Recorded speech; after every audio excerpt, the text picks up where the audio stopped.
Ito yung unang tanong. Ano ang pinakamahalagang kaugalian na meron sa inyong pamilya?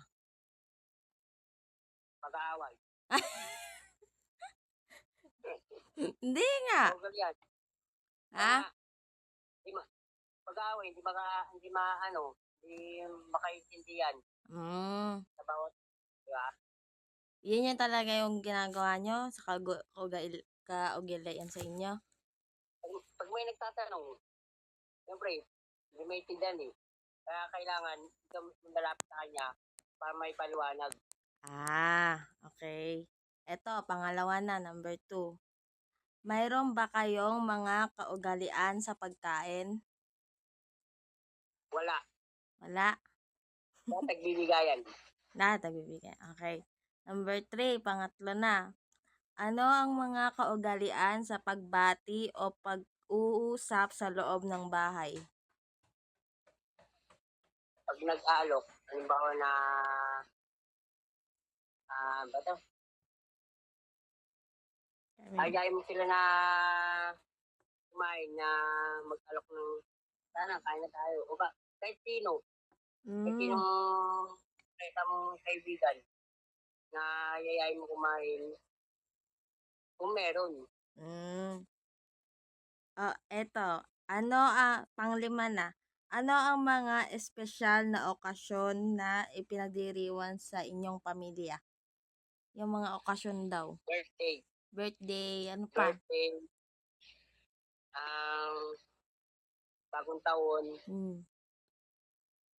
Pasko ba kayo Kaya kuya? meron. Yun. Importante, sama-sama. Ay naku kuya, gumagamit daw ba kayo ng po at opo sa matatanda? Siyempre, hindi mawawala yun. Kailangan natin gumalang. Okay. Salamat kuya, tapos na. Ba't kayo maiyak? Naiya ako eh. Thank you kuya. Okay lang yan. Sige. Ingat ka dyan. Bye-bye. Sige.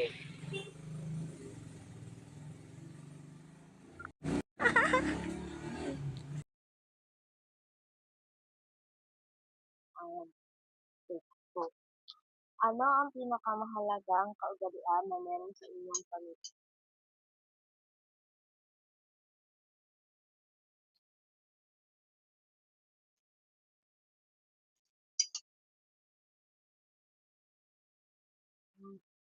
Okay.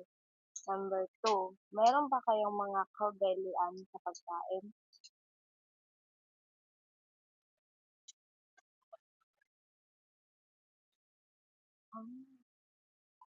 Tapos, number 3, ano ang mga kaugalian sa pagbati o pag-uusap sa loob ng bahay?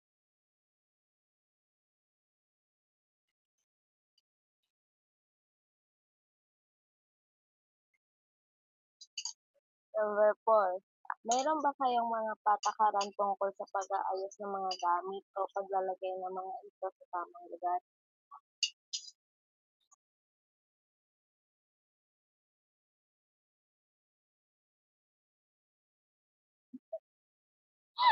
5, ano ang mga espesyal na okasyon na pinagdiriwang sa inyong pamilya?